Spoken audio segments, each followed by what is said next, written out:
강의가 고무적인 것 중에 하나는 남성분들이 많이 오고 계시다는 겁니다. 원래 전통적으로 남자들은 누구의 다른 놈의 말을 듣고 싶어 하지 않습니다. 여성분들 살아보니까 어때요? 남자들이 나이 먹으면서 다른 사람의 말을 더 경청하려고 하는 것 같아요? 나이 먹으면서 다른 사람 말을 안 들으려고 하는 것 같아요? 안 들으려고 하죠.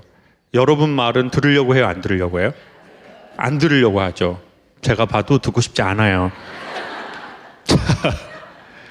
남자들이 왜 다른 사람 말을 이렇게 안 들으려고 하는지 제가 생각을 많이 해봤거든요. 근데 전에도 한번 말씀드린 적이 있겠지만 남자들은 어렸을 적에 권위주의자를 많이 경험한 것 같아요. 권위주의자가 뭐냐면 권력과 위력으로 남을 억압하는 자들이래요. 그럼 이제 권력, 위력, 뭐 쉽게 말해서 나이, 뭐 내가 몇 살이야, 아니면 너 몇 기야, 뭐 이런 거, 아니면 뭐 내가 너가 서장하고 다 했어, 뭐 사우나도 하고 밥도 먹고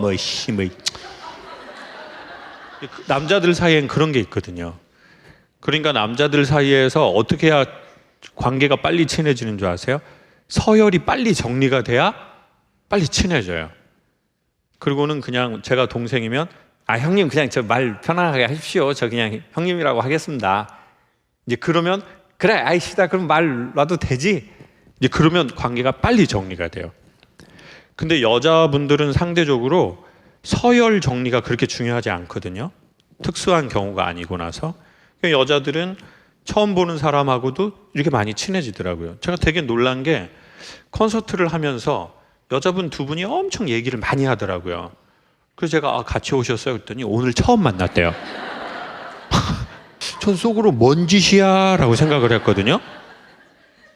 저 어떻게 저럴 수가 있지? 오늘 처음 왔는데 막 자기 애기들 얘기도 하고 그리고 나중엔 전화번호도 주고받고 막 언니 동생 막 하더라고요. 근데 남자들은 그런 게 좀 쉽지가 않아요. 왜냐하면 어렸을 때부터 권위주의자를 많이 경험했다는 거죠. 아버지가 권위주의자였던 사람도 있어요. 형이 권위주의자였던 사람도 있고 학교에 가면 선생님에게 처맞게 돼 있어요. 중고등학교 가면 선생님한테도 처맞고 선배한테도 처맞아요. 군대 가면 또 처맞고 사회에 나오면 자본이라는 완벽한 계급이 있거든요. 그래서 주먹으로 때리지는 않지만 철저한 위계 질서가 있어요. 돈에 의한. 그러다 보니까 남자들은 나이가 20 이상이 넘으면 누군가의 말을, 특별히 남자의 말을 그렇게 듣고 싶지는 않은 것 같아요. 그리고 여자의 말을 듣는다고 해도 말을 부탁하듯이 하지 않으면 거의 안 들어요. 그러니까 여보 이렇게 좀 해줄래요? 여보 집에 좀 들어와 줄래요?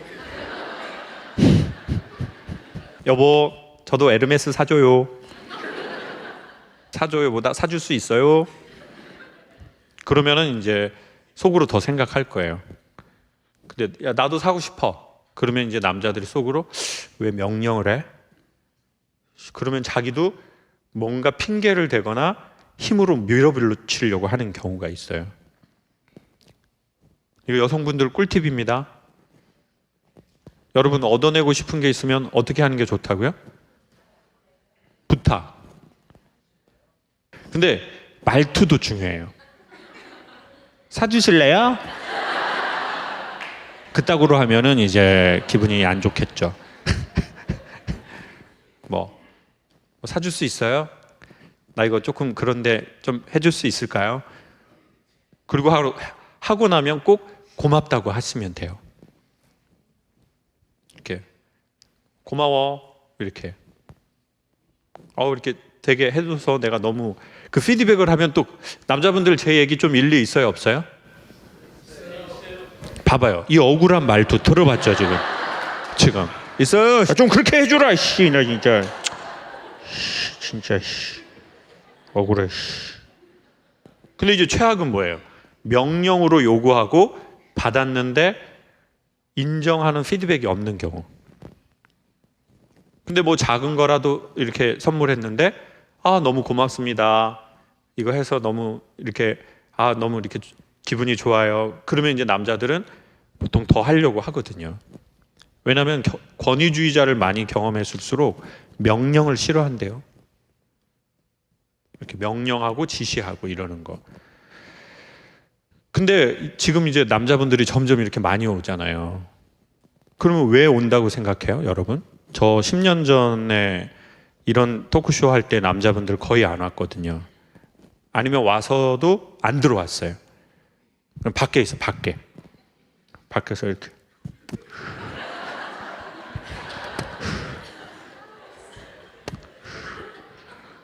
근데 이제 남자분들이 엄청 많이 온다고요. 진짜 이렇게 많이 오는 게 전 제일 놀라워요. 왜 그런 것 같아요, 여러분? 집안의 평화를 위해서. 그건 누구 생각인가요? 그건 그 권위주의자 아줌마 생각 아닌가요? 모든 걸 지 위주로 생각하시는 그 에? 재밌어서? 봐봐요. 지금도 남자들은 대답을 안 하고 여자만 대답을 하잖아. 왜 지들이 대답을 하냐고요. 남자들이 많이 오는 거에 대해서 물어봤는데 왜 지들이, 저 권위주의자들이야 전부. 지금 남편한테 물어봤는데 왜 지가 말을 하냐고요. 봐봐, 지금도 또 말하잖아요, 여자가. 진짜 왜 저래 정말. 진짜 와, 진짜 대한민국 어디로 가는 거예요 도대체. 제 생각에는 왜 그런 것 같냐면 여러 가지 원인이 있겠지만, 여러분 씨앗을 언제 파종하죠? 주로 봄에 파종하죠. 근데 이제 씨앗을 파종할 때 되게 간단한 그 전 작업을 하는데 뭐를 할까요? 땅에 뭐를 할까요? 네? 좀 정확하게 얘기해 줄 수 없어요? 그렇게 막 흐리게 하지 말고. 땅 고르기를 한다. 땅 고르기의 정확한 표현이 뭘까요? 아까 남편 얘기는 그렇게 많이 하시더니 지금 또 땅 얘기 나오니까 말이 없으시네요. 옛날 단어로는 기경. 기경이 뭐죠? 맞아요. 기경이 뭐냐고 그랬더니 땅을 기경하는 거래요. 이게 말이에요, 방구예요? 이게 지금 어떻게 되는 거야, 이게 지금. 기경이 뭐냐? 땅을 기경하는 거다. 야, 희한하네, 이게. 맞아요, 맞아. 맞는데 쉽게 설명하면 땅을 갈아엎는 거거든요. 찍어가지고 갈아엎는 거죠. 옛날에는 그거를 뭘로 했을까요? 사람이 다 일일이 이렇게 했다가 힘드니까 소가 했겠죠. 소가 했다가 지금은 뭘로 하죠? 지금은 트랙터로 하고 그 전에 경운기로 한 적도 있고요. 그러니까 저는 개인적으로 이런 생각이 드는데, 인간이 마음의 씨앗이 뿌려지기 전에 나타나는 현상이 뭐냐면 자기의 마음밭이 찍어가지고 갈아엎어지는 거거든요. 그리고는 무언가를 받아들일 상황이 돼요. 왜? 중간중간 틈이 생기잖아요. 그러면서 심리적으로 표현하면 되게 힘든 일이 있고, 그리고 나서 누군가의 말을 들으려고 해요. 그게 김창옥인 거는 중요하지 않습니다. 김창옥은 수천 가지, 수만 가지 중에 하나가 될 수 있을지 없을지 모르는 경우의 수일 뿐이고, 그게 종교일 수도 있고 책일 수도 있고 유튜브의 영상일 수도 있고 뭐 여러 가지 친구의 말일 수도 있고 자식이 자기한테 하는 말이 옛날엔 안 들렸는데 들릴 수도 있고, 뭐 심지어는 남자들은 소변기 앞에 써진 글자가 눈에 들어오기도 해요. 뭐 이렇게 탁 남자들은 소변기 앞에 글들이 많이 써져 있어요. 그렇죠? 근데 이제 여성분들은 뭐 이렇게 경험해 볼 일이 없으니까. 여성들도 화장실 앞에 가면 뭐 이렇게 써져 있나요? 뭐라고 써져 있어요? 신장 이식, 콩팥, 간, 그리고 주 예수를 믿으라. 그러면 너와 내 집이 구원을 얻으리라고 스티커하고 뭐 이런 거 있죠. 남자들은 소변기 앞에 뭐가 있어요. 그런 말들이 또 문득 들어와. 전에 자기가 잘 나가고 힘이 있을 땐 잘 안 들어올 수 있거든요. 그게 좋은 일이 있기 바로 전에 나타나는 현상이래요. 그러면 그때 우리는 어떻게 말을 해줘야 할까요? 라고 할 때 그때 근데 자꾸 우리는 입에서 나오는 말을 하려고 하거든요. 그러니까 그때 뭔가 우리는 문제를 해결함으로써 상대에게 도움이 되고 싶어 하는 게 있거든요. 왜? 그게 도움이니까. 저 사람 문제 해결해 주고 싶죠. 근데 그때는 오히려 먹먹함으로 이 사람이 AM 주파수다. 그러면 나도 AM 주파수를 내면 돼요. 저쪽에서 너무 힘들다 라고 했을 때 진짜 힘들겠다. 보통 일이 아닌데. 아니면 이렇게 하면 돼요. 이게 AM에 대한 AM이에요. 그러면 FM에서는 뭘로 해야 될까요? FM으로. 나 이렇게 이번에 이렇게 좋은 일이 생겼어. TV 프로그램 이번에 하기로 했어. 그럴 때 진짜? 이게 FM에 대한 FM. 근데 나 이번에 프로그램 새로 하게 됐어. 자만하지 말란 말이야. 자만. 하나님이 대적하셔. 그만 앉아. 뭐 하나 되면 됐다고 막 나대는 자들. 이건 지금 FM에 대해서 뭘로 한 거예요? AM으로. 그런 엄마들이 좀 많더라고요. 이렇게 엄마 막 이렇게 됐어. 우리 딸 너무 좋겠다. 이렇게 하면 좋은데 지금부터 시작이야.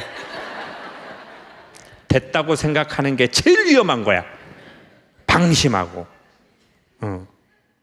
그 시간에 다른 애들은 더 한다고. 엄마 성격 알잖아. 너는 엄마는 한 번 아니면 아닌 여자잖아. 성격 자체가 그런 여자잖아. 엄마는 평생을 그렇게 살아왔어. 네 애비 만나가지고. 엄마는 평생을. 엄마 속은 아무도 몰라. 엄마가 책을 쓰면 100권. 저런 강사는 비교가 안 돼. 엄마는 책을 쓰면은 100권. 그럼 이제 결국 애들도 새엄마를 원하게 되고, 아빠는 원한 지 오래되셨고, 이제 집안 전체가 이제 새엄마 쪽으로 가게 되는 거죠. 이 사실은 누구만 몰라요? 그 기존 엄마. 자기만 모르면서 이 집은 내가 없으면 아무것도 안 돼. 그냥 돌아가지를 않아. 어디에 뭐가 있는지를 몰라. 거지. 너희는 엄마 없으면 그냥 굶어 죽어. 그냥 옷 거지같이 입고 댕기고. 그냥 뭘 죽어요. 새엄마 와서 좋아 죽던데. 제가 얼마나 케이스를 많이 봤는데. 사람들이 예전에 이랬거든요. 이런 거잖아. 애들이 문제가 있대요. 그럼 기도하라고 그래요. 기도하라고. 저는 그런 말이 되게 무책임하게 들리더라고요.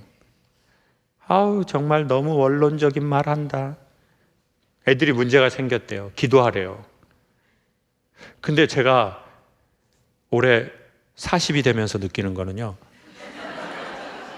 죄송해요. 제가 해마에 문제가 있어서. 여러분들 표정이 왜 그래요, 정말?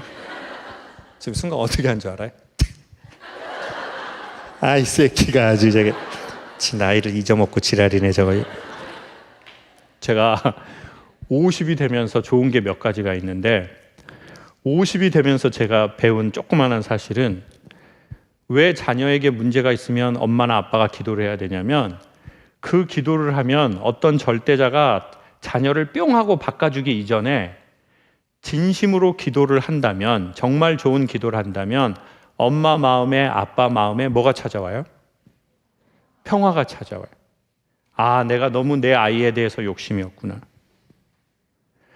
내가 너무 이 일에 대해서, 내가 너무 이 사람에 대해서 내가 쓸데없는 힘을 주는구나. 그래서 골프 선생님들은 항상 뭐라고 해요? 지금 쳐본 분들만 다 힘 빼라고 하고, 안 쳐본 분들은 뭐 빼라고요? 힘 빼라. 모든 스포츠는 되게 비슷한 말을 해요. 힘 빼라. 쓸데없는 힘 빼라. 자세를 바로 해라. 쓸데없는 힘을 빼라. 인간은 진짜 좋은 기도를 하면 자세와 태도가 발라지고 쓸데없는 힘을 빼게 돼 있거든요. 그게 진짜 종교를 초월한 기도의 결과물입니다. 진짜 진심으로 절에 가서 절을 했다면 우리는 쓸데없는 힘이 빠지고 자세와 태도가 달라지겠죠. 진짜 기독교든 가톨릭이든 거기 가서 기도를 한다면 우리의 쓸데없는 힘이 빠지고 우리의 자세와 태도가 달라지겠죠. 그러면 어떤 일이 벌어지냐? 엄마나 아빠가 자세와 태도가 달라지고 쓸데없는 힘이 빠지니까 그걸 보고 자녀가 영향을 받을 확률이 매우 높은 거죠. 왜냐하면 가까운 사람들은 입에서 나오는 말이 별 통하지를 못하거든요. 가까운 사람들일수록 어떤 언어만 통하냐면 오직 행동, 뒷모습, 이 비언어적 언어만 가까운 사람에게 먹히거든요. 그러니까 이제 뭐 남자가 말을 엄청 잘하는데 이제 가까운 여자예요. 그러면 이제 어쩜 이렇게 말을 잘해? 이렇게 되는 게 아니라 말은 아주 청산유수 어쩜 저렇게 돌아가신 시아버지를 닮았는지 말이라도 못해 처먹으면 아유 어쩜 저렇게 그게 왜 이런 말이 나오는 거예요? 뒷모습이나 행동의 말이 받쳐주지 않는데 입에서 나오는 말을 하기 때문에 가까운 사람들은 이걸 알아버리는 거예요. 그러니까 나와 가까운 사람들과 우리가 관계에 문제가 있다면 우리가 할 수 있는 건 기도밖에 없는 거죠. 그 사람을 변화시켜 달라고요? 아니요. 내 자세와 태도가 달라지고 나의 쓸데없는 힘이 빠지도록. 그게 빠질 때 저 사람은 가장 강력한 영향을 받거나 우리는 내 마음에 평화가 찾아오는 거겠죠.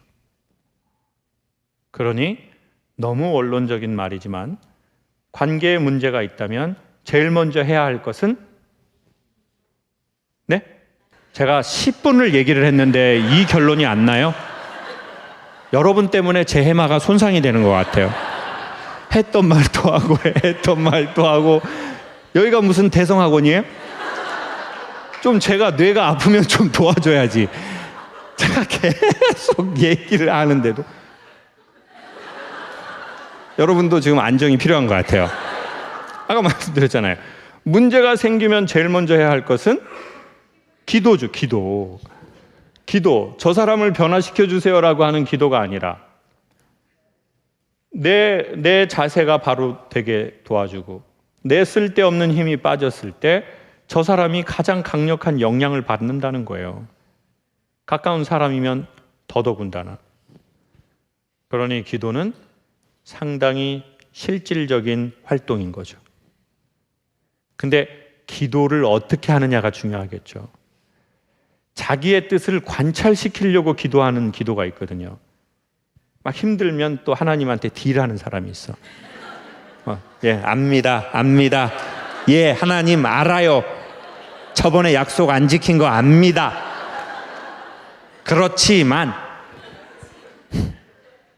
속는 셈 치시고 한 번만 더 믿어주시고 제가 원하는 거 들어주신다면 저도 섭섭지 않게 갚겠습니다.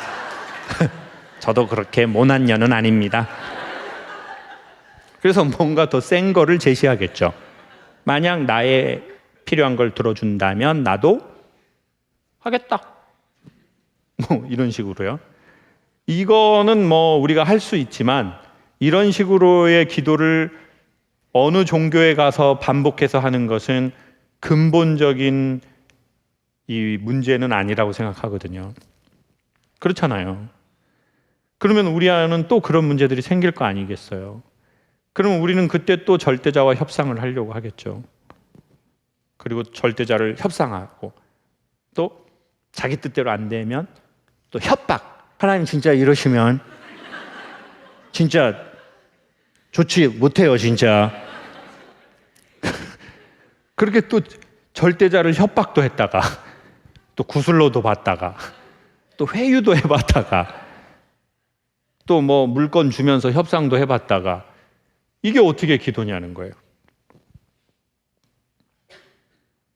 이건 기도가 아니겠죠. 그러니까 진짜 기도는 자기의 쓸데없는 힘들이 빠지는 거겠죠. 그리고 우리의 태도와 자세가 조금 더 발라지고, 그렇다면 우리 가까운 사람들이 그 영향을 안 받을 수가 없죠. 왜? 뜨거운 물과 찬물을 같은 곳에 넣으면 열은 낮은 곳으로 가서 평행을 이루려고 하기 때문이죠. 이것은 영적인 법칙이 아니라 물리화학적 법칙입니다. 매우 자연스러운 지구의 현상이고요. 여러분께 도를 아시냐고 물어볼 것 같네요. 제가 도상의 기운이 느껴진다고 지하철 앞에서 들었던 말이 생각나네요. 부디 저와 하고 여러분에게 자기의 그 모습을 그대로 받아주고, 우리가 AM으로 얘기했을 때 AM으로 받아줄 그런 따뜻한 공간과 사람과 환경, 그런 게 어떤 식으로든 있었으면 좋겠어요. 그리고 저에게 여러분이 그 모든 것들을 제공해 주셔서 감사하다는 말씀을 드리겠습니다. 이제 김상욱 TV가 어떻게 하다 보니까 이제 100만이 넘어가게 돼서 골드 버튼이라는 걸 받았어요. 그래서 뭐 언박싱 하자 뭐 이런 걸 했는데, 그런 건 조금 좀 쑥스럽고 좀 그렇더라고요, 저는. 그래서 그냥 포장을 안 뜯었어요. 그냥 받기만 하고. 근데 유튜브 코리아에서 연락이 왔어요. 어떤 컨퍼런스를 하는데 저보고 스피치를 해달라는 거예요. 그래서 뭐 우리나라에 사실 100만, 이제 110만 정도인데 110만은 그렇게 많은 게 아니에요. 300만도 있고 거의 1000만 가까운 분도 있는데, 저보고 그러면은 거기에 유튜버 분들도 오고 이제 유튜브 관계자분들도 오고 뭐 문체부에서도 오는데 스피치를 해달라는데, 제 조건은 딱 하나였어요. 강사료를 그러면은 얼마를 내냐, 이걸 제가 물어본 게 아니고요. 주제를 제가 정해야 되고 내용도 제가 정해야 되는데, 그게 마음에 안 드신다면 서로 이거는 못할 것 같습니다. 그래서 그러면 주제가 뭘로 하고 싶냐요? 그게 뭐냐면 나는 유튜버가 되고 싶지 않다요. 그게 유튜브 코리아에서 컨퍼런스에서 제가 하고 싶은 말이 나는 유튜버가 되고 싶지 않다요. 이게 무슨 말이냐면 유튜버가 지난 5년, 10년 사이에 상상할 수 없는 성장을 했어요. 그래서 지금 케이블 TV나 지상파가 인원 감축하고 엄청난 손해가 많아요. 그 왜 그렇게 됐겠어요? 넷플릭스하고 유튜브에 광고료가 엄청 들어갔기 때문에 일반 TV들이 잘 안 되고, 앞으로 제가 보기엔 더 쉽지 않을 것 같아요. 여러분들도 TV 많이 안 보시죠? 여러분 가족하고 TV 하나로 여러 명이 봐요? 남편하고 TV 둘이 같이 보면서 이렇게 과일 깎아 먹으면서 서로 대화하면서 그러나요? 점점 슬퍼지네요. 이제 사람들은 다 자기의 핸드폰으로 자기 컨텐츠를 봅니다. 초등학교 애부터 60, 70대 어른까지 남하고 같이 보는 걸 이제 잘 안 해요. 다 자기가 보고 싶은 아주 디테일한 걸 보는 거예요. 그러다 보니까 유튜브하고 넷플릭스가 엄청 잘 돼요. 앞으로도 잘 될 것 같아요, 제가 보기엔. 그러면 같이 보는 거를 보통 TV에선 하는 거잖아요. 혼자 볼 것보다는. 그건 제작비가 많이 들어간단 말이에요. 그러다 보니까 모든 사람들이 유튜버를 하고 싶어 하는 사람이 많아요. 나 유튜버 하고 싶다. 아이들의 꿈도 유튜버야. 그래서 엄청나게 많은 사람들이 유튜브로 유튜버가 되기 위해서 몰려들어요. 자, 근데 그러다 보면 제가 유튜브를 하다 보면 어떤 생각이 이게 나냐면요. 이게 내가 먼저가 아니라 조회수가 먼저가 돼요. 그러니까 지금도 제가 이런 강연을 할 때 제가 어느 정도 이렇게 딱 시간 지나면 알아요. 어떻게 해야 사람들이 웃고 더 이렇게 조회수가 딱 오르는지 그 코드가 알게 돼요. 뭐 햄버거를 5개 쳐먹으면 안 올라요. 몇십 개 쳐먹어야 돼요. 50개 쳐먹어야 사람들이 볼 거 아니에요. 욕하면서 본다고요. 막 미쳤나 봐, 저렇게 하면 병 걸리는데 하면서 본다고요. 그러면 모든 컨텐츠를 운영하는 사람들이 하다 보면 알게 된다고요. 이렇게 하니까 사람들이 많이 보네? 이렇게 하니까 많이 보네? 그래서 여기에서 계속 이제 선택을 하게 돼요. 근데 보통 사람들은 자극적인 것에 보지 슴슴한 거는 잘 보이지 않게 돼요. 슴슴한 음식. 자주 먹으면 몸이 좋아지는 그런 슴슴한 음식에 반응하는 게 아니라 일단 뭔가 매콤하고 뭔가 탁 쏘고 이런 걸 우리가 먹게 되잖아요. 특별히 스트레스 받았을 때. 짜증나 진짜. 브로콜리 쌈짜. 은행 많이 볶아 먹고 싶네. 당근 주스 많이 착즙해야지. 이게 좀 안 받잖아요. 그러니까 근데 이제 컨텐츠도 되게 비슷하거든요. 워낙 다양하지만. 근데 그러면 처음엔 끌어요. 시선을. 광고료도 좀 들어오겠죠. 그리고 이제 그것으로 인한 반대급부 얘기들이 계속 올라와요. 왜 이렇게 나대냐? 왜 이렇게 인위적이냐? 뭐 있겠죠. 저한테도. 뭐 그런 사람이 있거든요. 저런 애가 무슨 말을 해가지고 돈을 벌고 한국 이러니까 안 돼. 이런 게 있거든요. 그럼 제가 거기다가 솔직히 댓글을 쓰고 싶겠어요? 안 쓰고 싶겠어요? 예? 전 쓰고 싶어요. 샹이라고 전 쓰고 싶다고요. 근데 그러면 안 되고 문제가 복잡해지니까 또 참아요. 그럼 이게 또 이게 또 돌아. 그러니까 멘탈이 여린 사람들은 이게 되게 잘 안 맞아요. 저는 하면서 계속 안 맞다는 느낌이 들어요. 난 이거 내가 이렇게 공적으로 계속 말을 하고 사람들이 내 말을 많이 듣는 거, 난 이게 안 맞는데. 그럼 난 그럴 만한 좀 자격이 없고, 난 이게 좀 안 맞고, 근데 이게 안 할 수도 없고,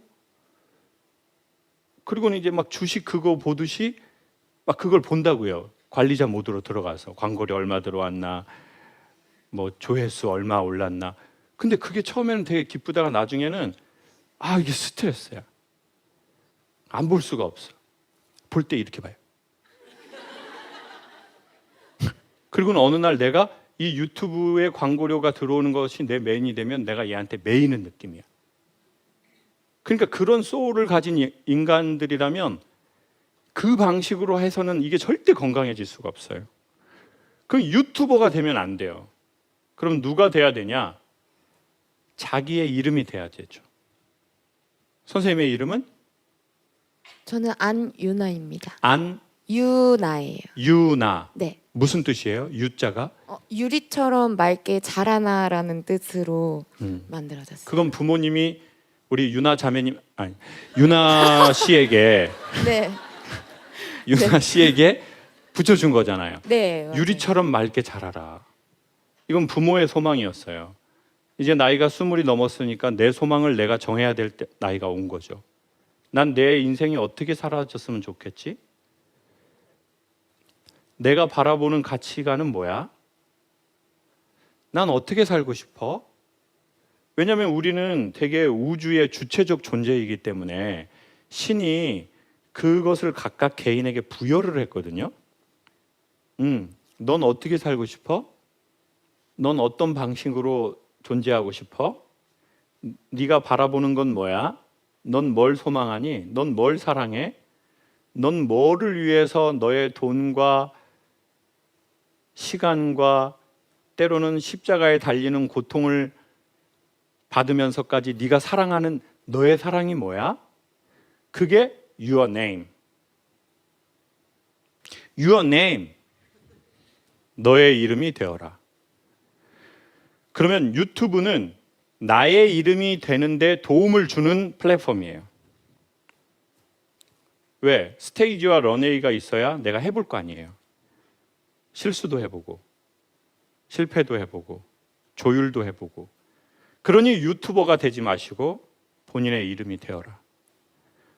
그래서 거기에서도 말하고 싶은 건 유튜버가 되게 도와주지 말고 각자 자기의 이름이 되게, 자기가 되게 유튜브는 사람들을 도와줘야 되고, 그렇게 하는 그 유튜버를 어떻게든 좀 서포트 해줘라. 그래야 좋은 희망이 생긴다. 그러면 엄청 지금보다 유튜브는 잘 되게 돼 있다. 건강하게. 그러면 나한테도 뭐 좀 줘라. 내가 이렇게 좀 얘기했으니까 라고 말하려고요. 근데 그런 자극적인 제목 우린 원하지 않아요. 그러면 저도 서로 할 수는 없을 것 같습니다. 제가 진짜 얘기하고 싶은 건 어떤 한 회사의 발전만이 아니고 한 개인의 발전만이 아니고 그게 동시에 같이 가는 거잖아요. 유튜브가 건강한 플랫폼이 되려면 나아가는 방향성이고, 그리고 그렇지 않으면 사람들은 이제 금방 이 생명의 느낌이 없는 걸 알고 빠져나가요. 그러면 어떻게 돼요? 싸이월드가 돼가지고 도토리가 막 땅에 떨어진단 말이에요. 지금 누가 도토리 주우러 다녀요? 아줌마들만 배낭에다가 도토리 주워가지고 산길 들어가지 말라고 그러는데 그냥 집에 먹을 것도 많은데 그냥 도토리 그거 주워가지고 그냥 잡수려고 그냥 아저씨도 그냥 막 가방에 넣어가지고. 지금은 그 도토리밖에 없잖아요. 싸이월드의 도토리는 사라져버렸다고요. 왜요? 그 다음 세상을 담아내지 못했잖아요. 유튜브도 그럴 수 있을 거요.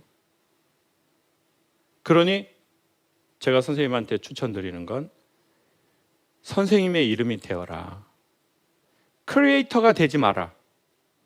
그런 단어도 제가 보기엔 시대가 지나면 사라질 거예요. 셀럽, 크리에이터, 인플루언서. 왜 자꾸 말을 이렇게 어려운 거 쓰는 거예요?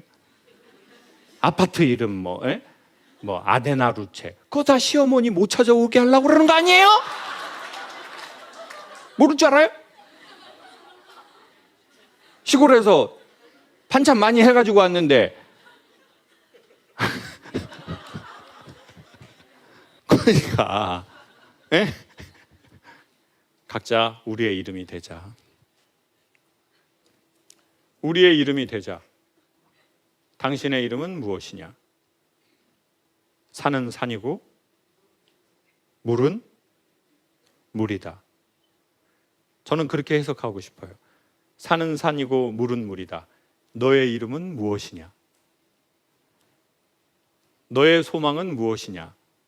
그게 너의 산이고 그게 너의 물이다. 자꾸 딴 거 갖다 대지 말고, 자꾸 출신 학교 얘기하지 말고, 나이 얘기하지 말고, 자기의 상처도 얘기하지 말고, 자기의 영광도 얘기하지 말고, 자기의 소망을 말하는 거죠. 왜? 우리의 상처보다 우리의 소망이 훨씬 중요하고, 그리고 상처받았다고 우리가 그 인이 되는 건 아닌 것 같아요. 저는 한국에서 좀 바꾸고 싶은 단어가 장애인이라는 단어예요. 장애가 사람을 먹어버린 느낌의 단어. 내가 장애가 있는 거지. 장애인은 장애가 마치 사람을 먹어버린 것 같잖아요. 내 몸에 암이 있는 거지 암이 나를 먹어버린 건 아니잖아요. 그러니 우리가 더 주체적이라는 거죠. 근데 우리는 우리의 학교가 우리의 주온 글씨가 되고, 우리가 다니는 회사가 그렇게 되고, 그리고 우리의 상처나 영광이 우리가 되어버리는 그런 의식체계 안에 많이 살고 있다고 생각하거든요. 그리고 자기의 외모가 자기라고 생각하고, 자기의 몸매가 자기라고 생각하고, 그건 좀 맞는 것 같아요. 살은 좀 빼면 좋겠어요. 그러니까 자기 사는 동네가 자기라고 생각하고 자기가 타는 차가 자기라고 생각하니까 내가 너무 비싼 차를 타면 손이 밖으로 많이 나오게 되고 그게 자유라는 거죠. 자기가 나온 학교에서 자유, 자기의 외모에서 자유, 더 좋은 건 자기의 상처에서의 자유. 그럴 때 사람은 살짝 어린아이처럼 되고 사람들이 그 사람에게 매력과 희망을 동시에 보는 것 같아요. 그냥 좋은 학교만 나오고 이름 있는 성과만 내가지고 희망이 되던 시절은 저는 조금씩 사라진다고 생각해요. 그건 여전히 희망이지만 그것 말고도 희망 많아요. 그것 말고도 영웅적인 삶도 많고요. 부디 저도 여러분도 우리의 이름이 됐으면 좋겠습니다. 왜냐하면 인간의 시간은 매우 짧고 소중하기 때문이라고 생각합니다. 안녕하세요. 여자친구와 여행을 가려고 하는데 여자친구의 부모님께 허락을 어떻게 받아야 할까요? 장기적으로 저의 이미지가 나빠지지 않게 허락을 받을 수 있는 좋은 방법이 없을까요? 있다면 알려주십시오. 없다. 근데 저는 이런 생각을 해요. 우리가 현실적으로 우리가 여행을 가려는 여러 가지 이유가 있잖아요. 젊은 남녀가 당연히 너무 우리가 지금 좋은 때고 막 좋아하는 때니까 같이 있고 싶고 또 때로는 결혼을 했건 안 했건 상관없이 남녀 관계를 하고 싶은 것도 있고 스킨십을 하고 싶은 것도 있고 추억을 쌓고 싶은 것도 있고 여러 가지가 있겠죠. 근데 만약에 우리가 더 깊은 관계, 더 좋은 관계들로 가고 싶다면 그거보다 더 본질적인 말이 있다고 생각해요. 그러니까 법도 형법이 있고 민법이 있지만 더 근원의 법은 무슨 법이죠? 예? 이렇게 분위기 안 좋아질 일이에요, 이 질문 자체가? 이게 그렇게 어렵나요? 예? 헌법이잖아요. 헌법. 예? 근원의 법이 있잖아요. 근원의 법. 그러니까 부부관계, 성관계가 중요하다는 건 제가 민법이나 형법이나 상법이라고 한다면 그게 중요하지 않다는 게 아니에요. 그거보다 더 근본의 법을 소개하고 싶은 거예요. 그래서 이 근본의 법이 이 위에 있는 법과 상충되면 얘는 효력을 100% 발휘하지 못하는 그 유기적 구조가 있거든요. 자, 그게 뭐냐? 제가 생각하기엔 언어의 궁합이에요. 언어의 궁합. 어떤 일이 생겼을 때 어떻게 말하고, 어떻게 대처하고, 어떻게 반응하고. 자, 이 언어의 궁합이 좋은 사람과 제가 보기엔 친구든 중장기적인 사업 파트너든 연인이든 부부든 가야 한다고 저는 생각해요. 그 사람하고 사업 안 할 수도 있어요. 그건 상황이 안 돼서 안 하는 거고 굳이 할 필요가 없을 때도 있거든요. 억지로. 근데 그 언어의 궁합이라는 게 있어요. 아, 이런 일이 생겼을 때 이렇게 말하는 거. 이런 일이 생겼을 때 이렇게 말하는 거. 그 언어가 남녀가 안 맞는다면 아무리 남자가 능력이 있어도 여성은 그 남자에게 매력을 느끼고 중장기적 관계를 하기는 쉽지 않아지고 남자도 그 여자분이 아무리 얼굴이 예쁘고 몸매가 예쁘고 옷을 잘 입고 매력이 있는데도 그 여자 딱 말하는 게 보니까 나랑 궁합이 너무 안 맞아. 말을 왜 저렇게 하지? 그렇다면 그거는 비즈니스 파트너로서든 인간 개인적인 관계로든 친구로든 그 어떤 관계든 연결이 되지 못한다는 거죠. 우리는 그걸 이미 다 알고 있고 그렇게 됐잖아요. 우리의 관계들은. 그러니까 오늘 여기 같이 온 친구분들은 누구랑 만약에 같이 왔다면 그 말이 되게 통하는 사람일걸요? 이렇게 말 편안하게 하고 그렇잖아요. 이렇게 좀 같이 안 해도 그냥 편안할 수 있고 아니면 취향이나 어떤 게 공감대가 있고 근데 어떻게 말을 하냐. 근데 그 말을 하냐가 멋지게 말하냐가 전 아니라고 생각해요. 예의가 있냐, 배려나 존중이 있냐, 이런 것들인 거죠. 네. 근데 보통은 명령이나 비난이 많단 말이에요. 사람 관계, 친한 관계에서는. 요즘 제가 공군하고 뭐 일하잖아요. 원스타도 중사한테 말을 존대하더라고요. 원스타하고 중사하고 비교할 수 없어요. 계급 남자분들 아시겠지만. 근데 그 원스타분하고 비행 단장님하고 같이 식사하러 식당 들어가는데 식사들 하세요 이러더라니까요. 식사해 이러지 않. 군대 장군님도 명령을 안 하는 세상이에요. 근데 막 연인 사이나 부부 사이나 친구 사이에나 막 자기는 왜 그렇게? 짜증내. 한 번 말하면 알아들어. 똑같은 말 여러 번 하게 하지 말고. 내 성격 알아 몰라. 그냥. 군대도 말을 그렇게 안 한다니까요. 왜요? 사기를 떨어뜨리면 전쟁에서 지고 연합이 안 되니까. 그래서 정말 가꿔야 할 것은 외모가 아니라 말씨다. 그러한 여행으로서의 여행을 저는 추천은 하고는 싶어요. 근데 그냥 젊은 나이에 내가 뭐 말하지 않겠어요. 그리고 이분은 참 건실한 남자인 것 같아요. 누가 이런 걸 물어봅니까? 그냥 가지. 여러분, 강연은 한마디를 딱 하고 저는 여러분 눈치를 보거든요. 왜냐하면 이제 재미없어 하나? 이걸 계속 살펴요. 왜냐하면 재미가 없으면 사람들은 말을 안 듣기 때문이에요. 그리고 저는 저의 기질 자체가 여러분의 기질이 또 어떤지도 생각해 보세요. 저는 웬만하면 많은 사람들이 이 내용을 듣게 하는 방식으로 하는 거예요. 그러니까 저 같은 인간들이 피곤한 거예요. 여러분이 저 같은 성격이면 정말 피곤하실 거예요. 많은 사람과 평화를 이루려는 사람들, 누군가와 적을 두려고 하지 않는 사람들, 시댁 가기 싫은데 가기 싫다고 얘기 못하는 며느리들, 전화해서 어머니 이건 아닌 것 같아요. 설이라고 가고 추석이라고 가고 생신이라고 가고 제사라고 가고 그렇게 대단한 아들 주신 것도 아니시잖아요 어머니? 이런 며느리는 지속이에요. 속병이 없어.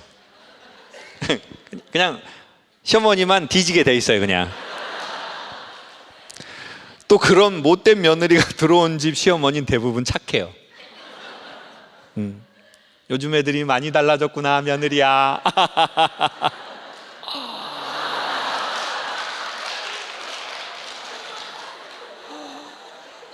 며느리는 100세에 살 거예요 아마. 벽에 똥칠할 때까지. 자기 할 말 하는 그런 며느리. 그리고는 또 그런 며느리들은 어머니 전 뒤에서 얘기하는 거 되게 싫어해요 어머니. 좀 뒤에서 했으면 좋겠어요. 그냥 앞에서만 너무 하지 말고. 근데 뭐 대한민국에 지금 제가 하는 이런 대사 치는 며느리 몇 명 되나요? 뭐 이런 거 드라마에서나 뭐 가끔 나오는 거지. 현실에서는 가기 싫어도 시댁 가고 막 어머니 너무 오래 사신다. 이럴 수는 없잖아요. 어머 박수 치는 거 봐. 미쳤나 봐. 속으로 생각한 거 제가 말하니까 시원해하는 거예요. 어머머머 저 웃음 봐봐. 저 웃음 봐봐. 본인이 하고 싶은 말 제가 대신 하니까 기분 좋아가지고. 그러니까 이제 그런 사람이 있어요. 난 그냥 내 이름으로 살래. 그런 여자분들은요 결혼해서도 정신이 좋아요. 물론 주변 사람들만 뒤지게 돼 있어요. 그냥 이제 그 엄마로 인해서 주변 사람들은 이제 뒤지거든요. 근데 나는 그냥 난 결혼해도 나야. 난 내 이름이야. 뭐 애들도 있지만 나는 그냥 내 삶이 되게 중요해. 너희들 뭐 학원? 혼자 갈 수 있어. 이제 5살이야. 엄마 필라테스 하러 가야 돼. 엄마 지금 요가복 룰루레몬 사야 되거든. 엄마 스타벅스 가야 되니까 니들끼리 알아서 공부하고, 안 되면 네 인생이고 네 그게 운명이야. 이런 엄마들은 건강해. 근데 그거를 다 맞춰주는 분이 있어요. 그냥 아유, 나는 누구 엄마야, 난 누구 아빠야, 난 내 미션이 있어. 그러니까 그렇게 평화를 만들려는 사람, 회사에서도 좀 평화를 만들고 우리 같이 잘해봅시다. 진짜 좋은 게 좋은 거 아닙니까? 이런 사람들,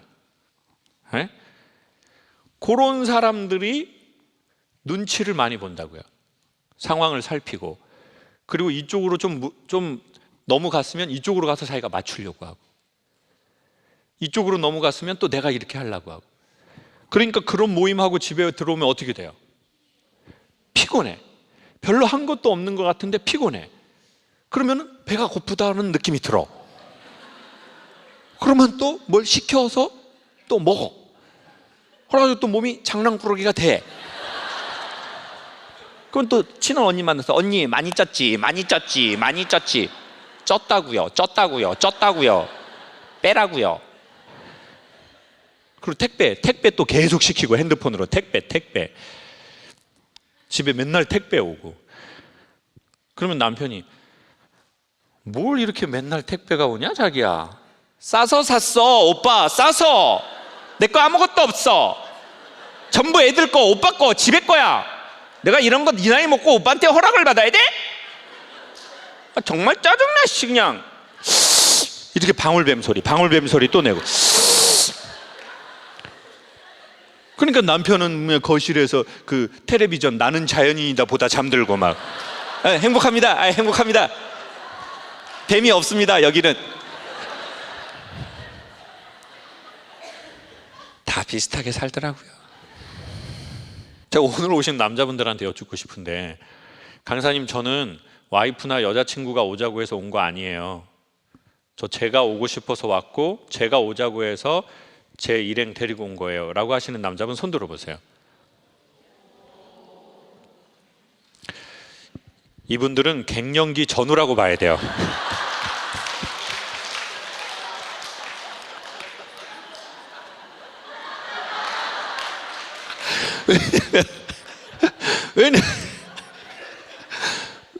왜냐면 남자가 딴 남자 새끼 말을 별로 안 듣거든요. 평생 죽을 때까지. 그럼 듣고 싶지도 않아.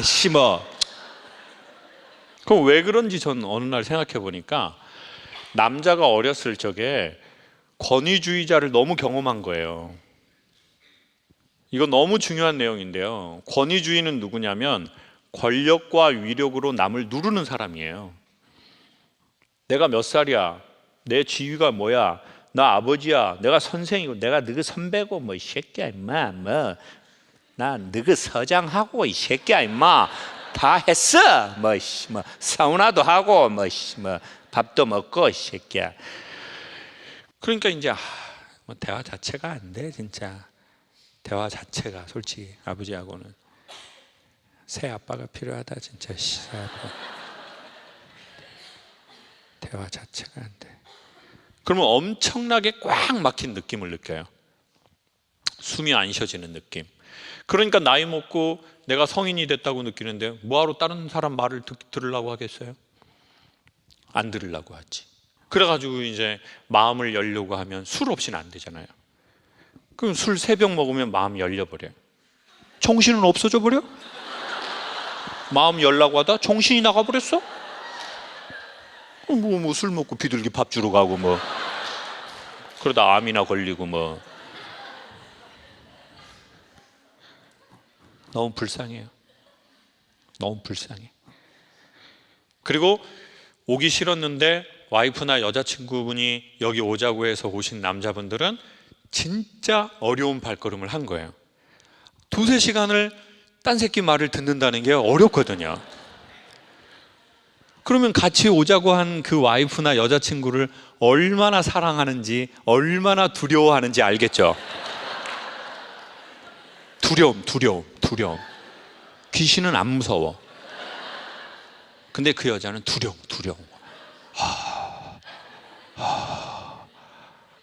말도 제대로 못하고 눈치 많이 보고 이렇게. 두려운 대상이 있다는 것은 삶의 질서를 잡아주는 거래요. 그 두려워하는 대상이 여러분의 삶을 지켜주실 거예요. 지금 불편하다고 느끼시겠지만 시간 지나 보십시오. 그 두려움의 대상이 없었으면 삶은 더 망가졌을 거예요. 저는 자기가 하고 싶은 대로 한 스타일의 강연자가 아니거든요. 저는 어떤 분들 이렇게 무대에서 보면 저분은 진짜 좋겠다. 자기가 하고 싶은 대로 말하네. 저게 남들이 저 말을 잘 듣게 하는 방식을 몰라서 저러는 건가? 아니면 아는데도 자기 편하자고 저렇게 말하는 건가? 어떻게 하는 거지? 그게 궁금할 때가 있어요. 저는 그래서 제 강연을 제가 거의 본 적이 없고 앞으로도 잘 안 볼 것 같아요. 왜냐하면 제가 뭔가에 계속 맞춰주는 그 모습이 계속 보고 이게 안 보게 되더라고요. 그래서 제가 나온 영상 중에 그래도 이렇게 보는 거는 말하지 않고 이렇게 동작해서 일하는 거 제주도에서 찍어봤어요. 옹기 만들고 이러는 거. 제가 좋아하는 한복 입고 옹기 만들었더니 이거 외국인 체험 프로그램 아니냐.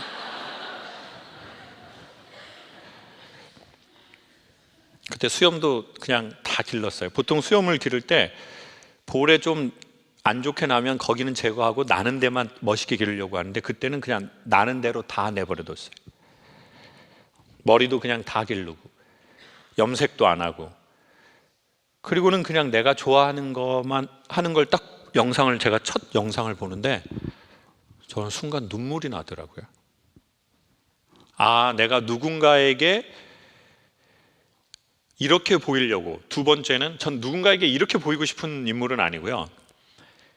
강연할 때는 인물을 완수하려는 주의자예요. 심지어 옷도 다. 사람들이 제가 입고 싶은 옷 입는다고 생각하시지만 저는 제가 입고 싶은 옷은 지금 이런 스타일이 아니거든요. 이거는 강연에 맞춘 옷만 입는 거예요.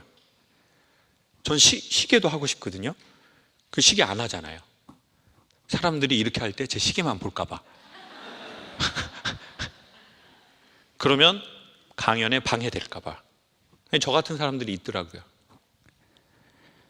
내가 엄마로서의 역할, 아빠로서의 역할, 사장님으로서의 역할 잘하고 싶으면 모든 거는 다 없애는 사람이 있어요.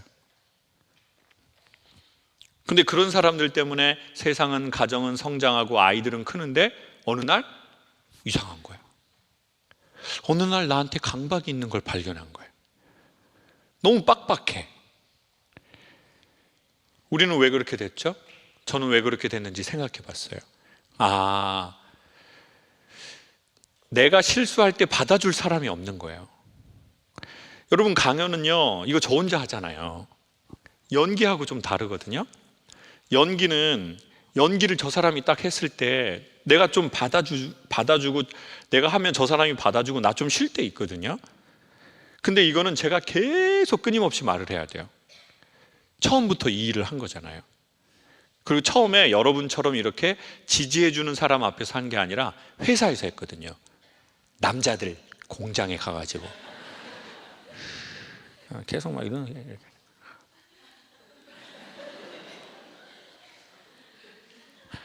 남자분들 200명, 300명 앞에서 계속 오디션 보듯이 한 거예요. 그러니까 한마디 하고 분위기가 안 좋나? 내용이 안 통하나? 이렇게 돼버린 거예요. 그래서 성장하고 발전했어요. 첨예하게. 그리고는 강박을 얻어버렸더라고요. 그리고 거기다가 또 이제 해병대에 가서 또 문제가 더 강박이 생겨버렸어요. 해병대 갔다 오신 분 계시거나 주변에 해병대 나오신 분 계시면 아시겠지만 해병대는 뭔가 딱딱 떨어지는 걸 좋아해요. 그래가지고 막 총 맞아서 죽어도 오와 열을 맞춰서 죽어! 그러니까 어지럽게 죽지 말라는 거예요. 이게 총 맞으면 아 하고 쓰러지고 아 하고 쓰러지고 딱 순서대로 죽어. 이게 완전 심한 조직. 훈련소 때 교관실 들어가려면 뭐 똑똑하고 뭐 필승 훈련병 누굽니다 이래야 되잖아요. 해병대 어떻게 가르치는 줄 아세요? 똑똑똑 들어가도 좋냐고 물어봐도 좋습니까? 이게 뭔 개소리예요 이게 지금? 나 지금 생각해도 어이가 없네. 지금 30년 됐는데도 다 기억을 하잖아요. 각인돼 가지고. 뭐라고 한다고요? 들어가도 들어가도 좋습니까도 아니야. 들어가도 좋냐고 물어봐도 좋습니까? 안 돼 이 새끼야. 알겠습니다. 필승 돌아가겠습니다.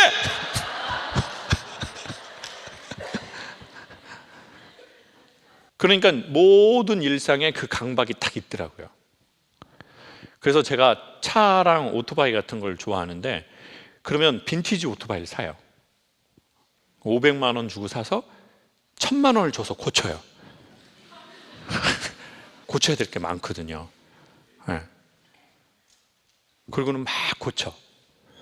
근데 고치고 딱 나면 어떻게 돼요? 또? 뭐라고요? 요건 하지 말아요. 저도 50살이에요. 그러면 실증이 나서 또 팔아버려요. 그리고는 또 내가 좋아하는데 부족한 게 많은 걸 사서 더 돈을 들여 고쳐요. 그리고는 또 파는 거예요.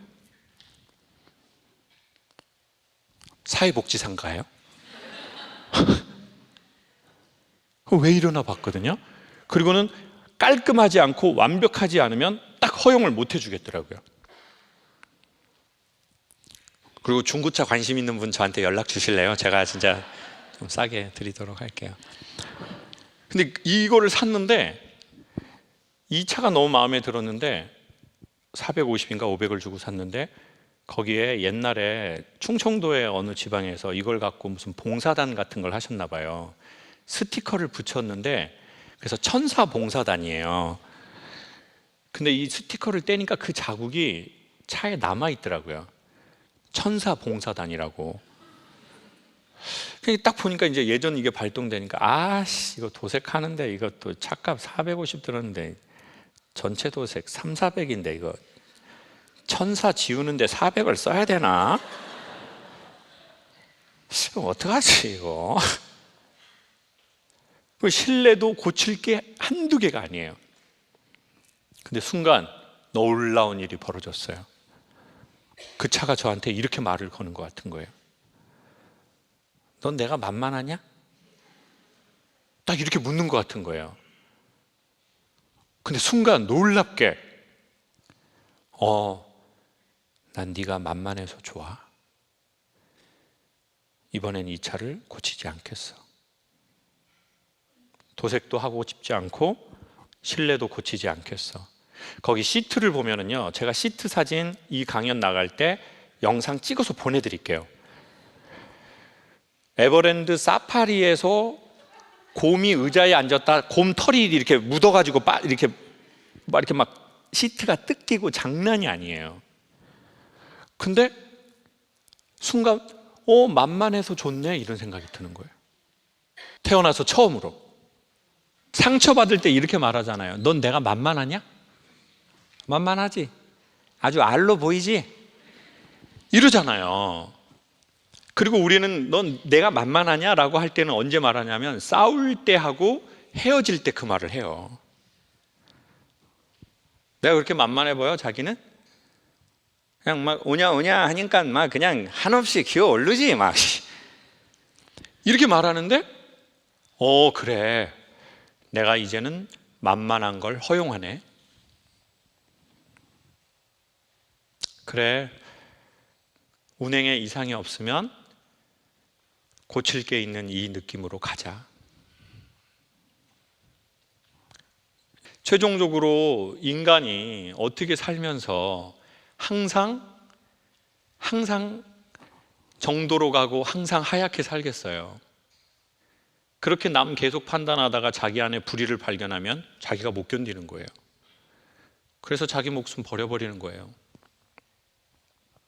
아니면 성공은 했는데 빡빡하거나 저처럼 강박이 생기거나.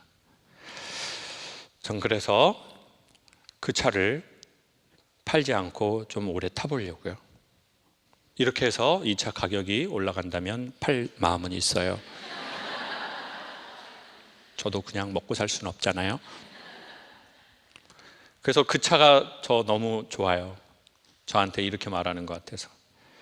너 내가 만만해? 나 만만해서 좋아. 이제 사람들이 저를 좀 만만하게 보더라도 아, 그래요. 그럴 수 있어요. 그쵸. 실제로 그런 게 있을 거예요. 저한테 눈이 슬퍼 보인다라고 하는 댓글이 예전에 너무 짜증이 나는 거예요. 자, 그래가지고 미친년 아니야 이거 진짜? 진짜 뭐 지가 무당이야 뭐야 씨 아주 그냥. 그리고 저기 그 주소랑 이름 보고 예전에 사귀었던 애 걔 아니야? 그럼 혼자 그냥 몇 시간 며칠 콕 이러는 거예요. 그래서 지금은 슬픈 상황을 많이 봤으니까 슬프겠죠. 그리고 제가 슬픔을 커튼으로 가리지 않아서 당신이 제 슬픔을 본 것 같습니다. 그것으로 인해서 감사합니다. 왜요? 그 창을 자꾸 가려서 안을 못 보게 하면 당장은 못 보지만 안에서 썩거든요. 그래요. 그런 것 같아요. 그러니까 다 자기 안에 있는 것 같아요. 그래서 지금은 누군가가 저를 만만하게 본다면 네, 저는 만만한 게 있습니다. 그래도 이 차를 계속 타렵니다. 세차 잘하면서 라는 이 마음의 여유가 생겨서 저는 50이 좋습니다. 제 40대 때보다, 제 30대 때보다. 그리고 제가 50이 좋은 이유는 40대 초반부터 모발 이식을 해서 이제는 완전히 자랐기 때문에 좋습니다.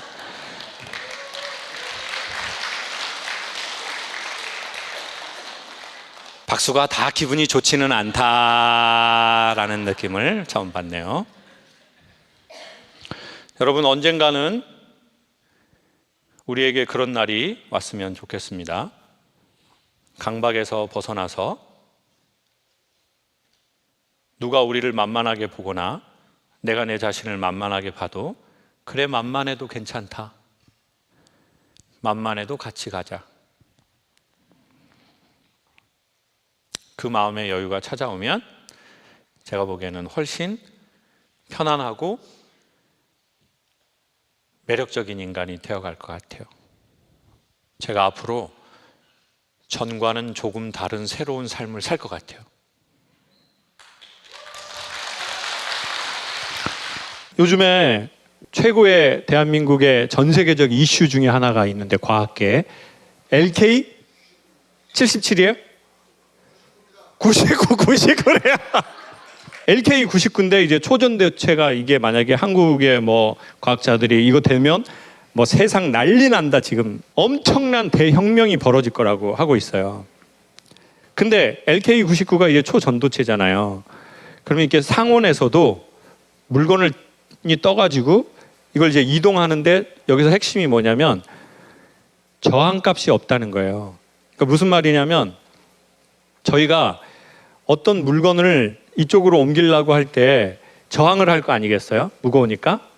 전기를 10km 밖으로 이제 우리가 쏘려고 하면 그 가는 중에 저항값 때문에 10km가 다 안 가요. 되게 간단한 거죠. 저는 그 과학을 말씀드리려고 하는 게 아니라 인간관계의 초전도체를 말씀드리고 싶어요. 그게 무슨 말이냐면, 사람이 제가 여러분한테 얘기할 때 이 얘기라는 것이 여러분한테 가면서 저항값이 있어요. 그러니까 누군가에게는 이게 그냥 쑥 들어가고 누군가는 되게 저항할 수 있어요. 잘 안 와요. 근데 이 저항값이 없는 말을 한다 그러면 아내가 남편한테 얘기하는데 그게 싹 그냥 들어와. 아, 좀 게임 하지 말고 일찍 들어와. 그런데 남편이 그래, 일찍 들어갈게. 이렇게 되는 거예요. 저항을 안 하는 거예요. 제가 여러분한테 질문 하나 하고 싶습니다. 1번, 나는 누군가가 말을 하면 그래도 좀 듣고 그걸 내 삶에 적용도 하고 변화하려고 하는 사람이다. 그렇게 살아왔다. 손 들어보세요. 자, 이분들 중에 도라이가 있는 게 확실합니다. 지는 그렇게 살았다고 생각을 하는데 이 사람네 주변 사람들은 아니라고 생각하면 그게 도라이거든요. 근데 보통은 저항하거든요. 아씨, 어디서 명령을 해? 진짜. 그리고 부모가 자식한테 얘기해도 자식이 저항감 없이 받아들이지 않아요. 속에서 저항을 해요. 이 저항감이 되게 심한 집이 있어요. 그럼 그런 집은 어떻게 되느냐? 열이 나요, 열. 그걸 엄마들은 열불이라고 그랬어요. 뭐가 난다고요? 열불이 난다고요, 열불. 야, 엄마가 얘기하면 이 새끼야. 이게 지금 저항이 너무 높아져서 열이 난다는 뜻이에요. 야, 내가 너한테 말을 했는데 이게 지금 쑥 들어가고 이게 돼야 되는데 왜 이게 자꾸 말을 안 들어? 그리고 애들이 이제 하긴 해도 이렇게 하는 거죠. 에? 여러분, 사람이 내가 몸이 아프고요, 내가 돈이 없고 내가 힘이 없을 때 그때 상처를 제일 잘 받는 때예요. 제가 아침에 병원 갔는데 수술이 11시인데 7시에 오라는 거예요. 그러면 이제 저항값이 생길 거 아니에요. 아니, 수술이 11시인데 왜 7시에 오래? 그래서 집에서 5시 반에 출발했단 말이에요. 이제 갔는데 진짜 너무 화나는 사람이 2사람이 있었어요. 이렇게 사무 봐주시는 분이, 제가 수술을 어떻게 해야 될지 모르잖아요. 병원 가보시면 아시겠지만 엄청 복잡해요. 근데 이제 모르니까 그날 처음 갔으니까 어떻게 해야 되는 거냐니까 수술하러 왔다 했더니 무슨 수술이야? 이렇게 하는 거예요. 어처구니 없어서 저한테 약간 비꼬는 투로 웃더라고요. 지금 웃으셨어요? 아니, 환자가 수술하러 왔는데 이거 어떻게 해야 되는지 아무것도 모르는데 참, 진짜 나 진짜 해병대 나왔는데 아주 진짜 귀신도 잡고 사람도 잡겠네 오늘. 순간 근데 그러면서 그 생각이 드는 거예요. 내가 아프니까 이 사람의 비웃는 목소리가 더 크게 들리는 거예요. 그러니까 여성분들, 제가 늘 말씀드리지만 비가 막 올 때 로타리 같은 데서 자빠져 본 적 있어요? 사람들 막 지나가는데 놀랍게 의학적으로 설명할 수 없는 일이 벌어져요. 안 아파.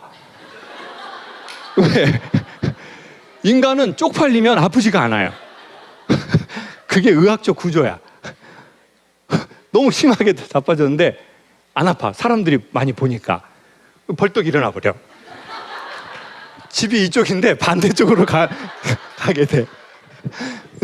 사람들이 조그맣게 말하는데 그게 들려. 피난다! 이게 들린다고요. 소모즈처럼 그때는 사람들이 되게 조그맣게 말해도 다 들려. 커져서. 그리고 사람들이 이렇게 살짝 웃는 표정도 그게 다 보여. 그때 왜 그렇게 되나 봤더니 인간은 살다가 힘든 날, 창피한 날, 무서운 날이 오면 상황을 확대해가지고 소리도 확대하고 눈으로 보는 것도 확대해가지고 자기의 뇌에 각인을 해버린대요. 이제 그만한 알면 된 거예요.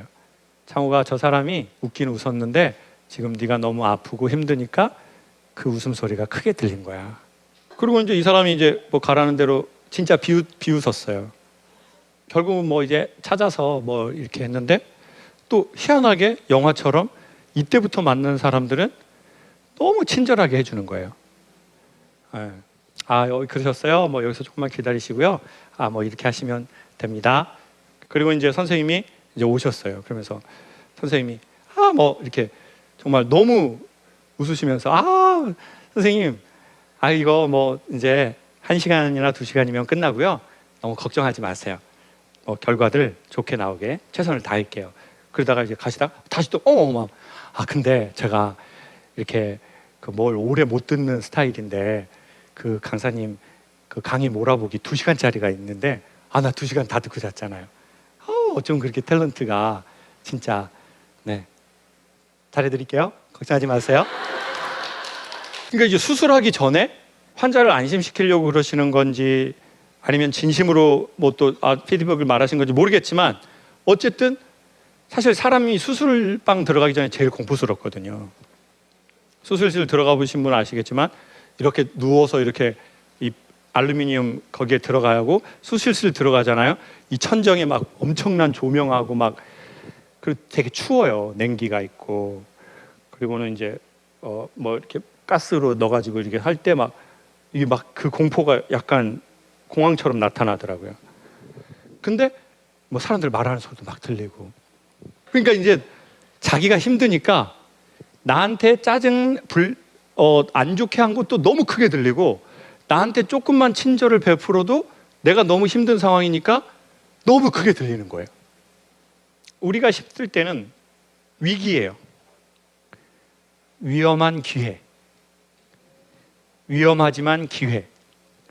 이 말 누가 했냐면 인스타에 있더라고요. 이건 제가 한 게 아니고 저도 인스타 대문에서 봤어요. 그러니까 우리가 위기 때는 위험하지만 기회가 될 수 있는. 근데 이게 잘못되면 그때 우리는 삐뚤어질 수 있어요. 그 상처만 평생 기억하는 거예요. 그래가지고 막 비웃어? 자기 상처에 둘러싸여서 사는 거죠. 평생. 그리고 그게 더 우리를 안전하게 지켜준다고 생각할 수밖에 없거든요. 그리고는 이제부터 누군가가 말하면 안 들어버려요. 자, 이게 쌓이면 어떻게 돼요?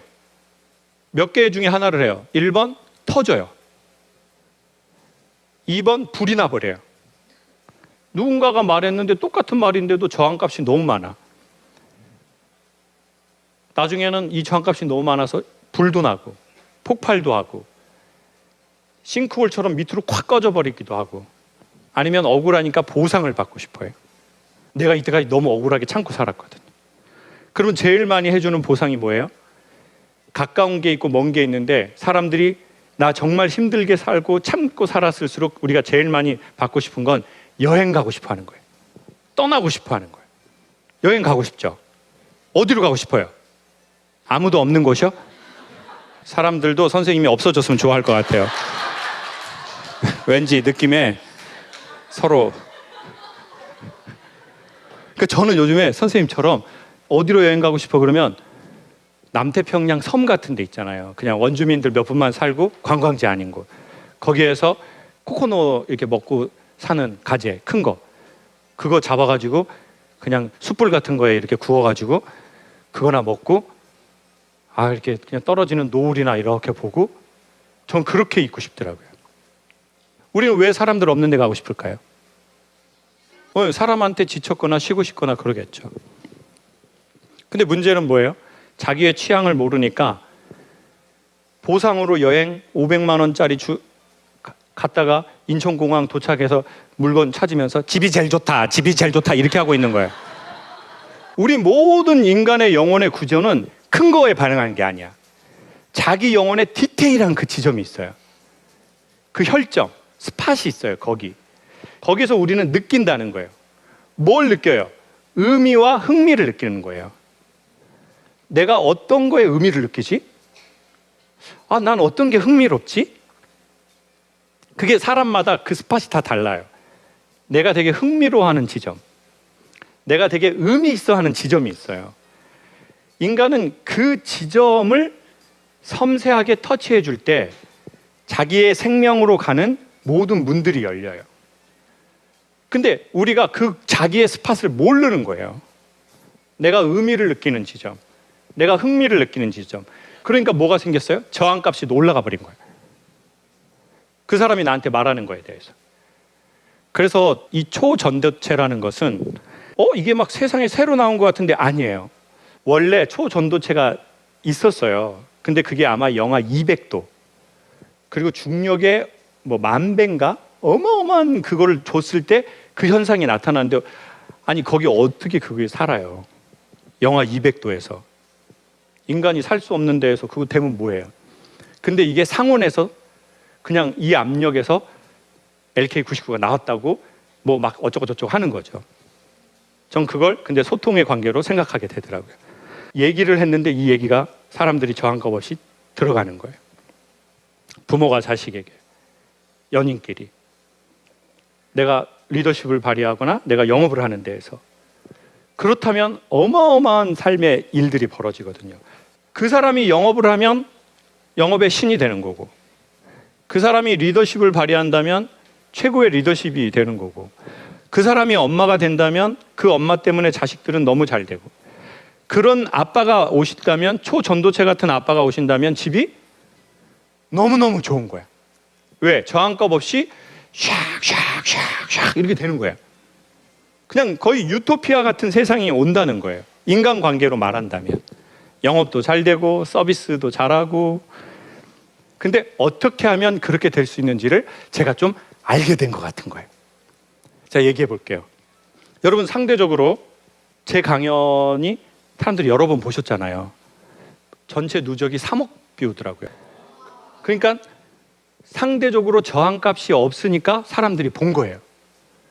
그리고 제가 이제 남자들이 많이 보기 시작했다고 그랬잖아요. 남자가 저항값이 가장 높아요. 정말 강연하기 제일 어려운 대상은 중학교 남자애들이 아니에요. 제 또래 전후의 남자들이에요. 사실 제 또래 전후의 남자들에게 제가 설득력 있게 말하기가 가장 어려워요. 그건 구조상 그래요. 네. 근데 희한하게 여자분들은 옛날부터 그랬는데, 저 사람이 나보다 나이가 어리다고 생각해도 저 말이 괜찮은데 라고 하면 들어버려요. 그래서 한국에서는 여성들한테 뭔가 강연을 하는 게 그렇게 어렵지 않아요. 왜냐면 여성들은 수용성도 있고 리액션도 잘해준단 말이에요. 그냥 잘해준단 말이에요 라고 할 때 여성들이 이런다고요. 여자는 고개를 앞으로 많이 끄덕거려요. 남자는 이렇게 해요. 이렇게 끄덕거리면서 뱀소리를 낸단 말이에요. 그러면은 저같이 소심한 인간들은 그거를 또 이렇게 그 물질을 전달을 잘 하기가 힘들어진 상태가 돼요. 근데 상대적으로 이제는 남자들도 많이 듣는다고 그랬잖아요. 상대적으로 어떤 좋은 초전대체가 나왔다는 거예요. 그 원리를 소개하려고 그러는 거예요. 어떻게 하니까 사람들이 마음의 저항을 안 하고 여러분이 얘기하려고 하는 걸 수용한다. 그 첫 번째는 뭐냐면 변화시키려고 하지 않는다는 거예요. 변화시키려고 하지 않는다. 교육하려고 하지 않는다. 근데 우리는 보통 변화시키려고 할 수밖에 없잖아요. 이 말을 얘기를 할 때 내 뜻을 관철시켜야 되고 변화시켜야 되고. 근데 오히려 그렇게 하면 저항값이 세지는 걸 발견한 거예요. 그러면 변화시키려고 안 해야 돼요? 확신 없이 말해야 돼요? 아니에요. 확신 있게 말하시되 사람들이 아니라면 빠져나갈 통로를 열어주시면 좋은 현상이 벌어져요. 그러니까 내가 맞아! 이런 마음의 자세로 말하면 저항해요. 이거 여러분 딱 들으세요. 맞아요. 이렇게 하면 틀리면 어떡할 건데 이 새끼야. 이런 마음이 사람 마음 안에 저항값이 생겨요. 근데 틀릴 수도 있는데 들어보시면 좋겠습니다. 자, 이러잖아요. 그러면 사람들이 훨씬 더 저항값이 사라져버려요. 그리고 핵심을 정말 소개한다면 이게 여러 개가 있는데, 실력은 높고 자세가 낮아야 돼요. 근데 우리는 보통 실력이 높으면 자세도 같이 높아요. 최악은 뭐예요? 실력 없는 새끼가 자세가 높은 게 최악의 저항값이에요. 내가 저 새끼 보니까 저 새끼 별로 아는 것도 아닌데 자세는 겁나 지가 교수라고 뭐 뻗탱기고 있네? 이러면 마음의 저항값이 엄청 올라가요. 근데 보통은 실력이 높으면 자세도 높더라는 거죠. 나이가 많으면 자세도 높아버려요. 경력이 높으면 자세도 높아버려요. 그러면 엄청난 저항값이 생겨요. 근데 이상적인 건 실력은 높은데 자세가 낮을 때 우리는 그 사람이 얘기하는 말을 상당히 저항 없이 받아들여요. 근데 우리는 자꾸 논리로만 말하거든요. 그러니까 말하고 저쪽에서 안 들으면 내가 틀린 말해? 내가 틀린 말 하냐고. 나는 성격 자체가 틀린 말을 하지를 않는 여자야. 평생을 그렇게 살아왔어. 틀린 말을 하지를 않는다고. 성격 자체가 원래 그렇다고. 원래 이 원래라는 단어를 엄청 많이 써요. 그러면서 자기의 순수성이나 정당성을 주장하는 거예요. 원래. 그럼 이제 알았어, 네 똥 굴다. 이렇게 돼버리는 거예요. 그리고 이 사람 너무 억울한 거예요. 자기가 엄청 열심히 살아왔는데 왜 저것들은 내 말을 안 듣지? 똥멍청이 같은 것들. 그러면서 여기서 이제 엄청난 저항값이 생기는 거죠. 그리고 제가 최근에 이 초전도체보다 초초인 거를 발견해냈어요. 종교를 떠나서 그게 이제 윤동주가 말한 십자가 정신이거든요.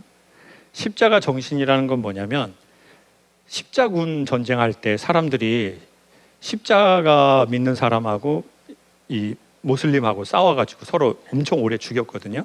근데 진짜 제가 보기에 십자가 정신은 십자가를 아는 사람이 십자가 모르는 사람을 십자가로 죽이는 게 아니에요.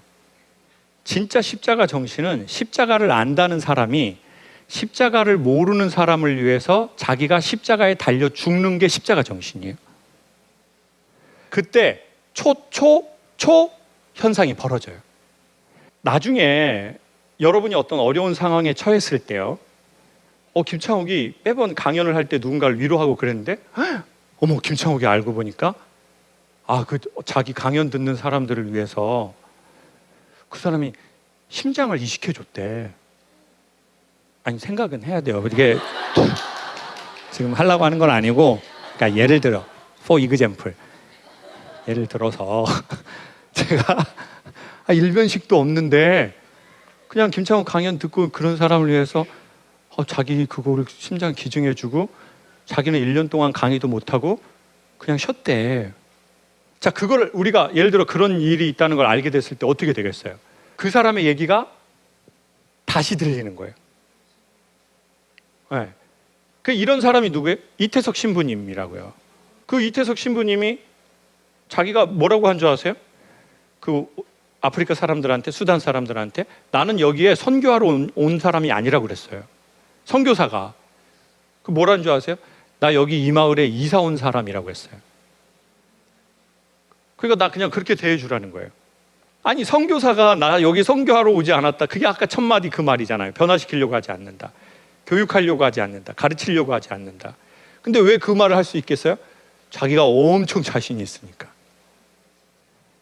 자기는 이 사람들을 사랑하고 자기의 삶에 자신이 있으니까 내가 뭘 팔려고 오지 않았다라고 말하는 거죠. 자기 삶에 자신이 있으니까. 그리고 그렇게 사는 거예요, 삶으로. 그러니까 그분이 죽고 나서도 그 마을에 그 학생들이 계속 역사가 벌어지잖아요. 인간이 보통 죽으면 끝이에요. 유통기간 딱 지나면 그 사람의 이름과 모든 건 사라져요. 근데 죽었는데도 계속 이게 살아있는 거예요. 왜? 그 사람이 십자가에 그들을 위해서 달렸으니까. 초전도체가 된 거죠. 그리고 대부분 역사의 그런 사람들은 다 국가나 어떤 이상을 위해서 자기의 생명을 바친 사람들이에요. 그 사람들은 죽고 나서의 그 시간도 넘어버리는 이 초전도체가 돼버리는 거죠. 근데 이제 우리는 보통 저항감이 너무 많은 커뮤니케이션을 하는 거죠. 남편한테나 아내한테나 자식한테나 아니면 사장님이 직원한테나 고객한테나. 그래서 여러 가지의 삶의 담이 생기겠죠. 이 얘기를 들을 때 여러분 마음에 어떤 일이 생각이 나실지도 모를 거예요. 그렇다면 그 생각과 그 사건과 우리가 이렇게 어떻게 지내는지 한 번 정도는 생각해 보면 좋겠어요. 부디 우리의 상처가 우리의 사연으로 끝나는 게 아니라 우리의 사명으로 이렇게 갔으면 좋겠어요. 그게 경제적인 거든 정서적인 거든 그 무엇이든 우리의 사연으로 가는 게 아니라 각자의 소명으로 그렇게 진행됐으면 좋겠습니다. 감사합니다.